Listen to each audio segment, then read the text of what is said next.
Here's how to delete all posts on Facebook. So if you want to delete all your Facebook posts using the mobile app on iOS and Android, then simply follow my steps. Make sure that you are connected to the internet and then open your Facebook app. Now we want to go to the menu section right here, and after that you need to tap on the little gear icon at the top here. Now we've opened the settings and privacy, and we need to scroll all the way down and find the posts button.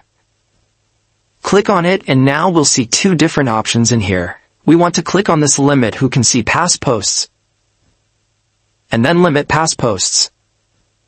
This will prevent a bunch of people from seeing your older posts, and it will help keep your privacy on all those older posts. This can prevent you from deleting all of those posts, but you can just prevent people from seeing them. But if you do want to delete all of them, then let's go back and exit these settings, and after that go to your profile. From your Facebook profile, tap on the three dots in here. Then tap on the activity log button right here. And this activity log will show all the activity related to your Facebook account, and the posts will be at the top of the screen, so tap on that button. And now you can choose between the photos and videos, text, notes, and more.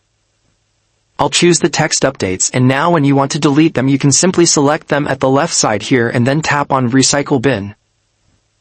And after that all of your Facebook posts will be deleted. Thanks for watching and see you soon.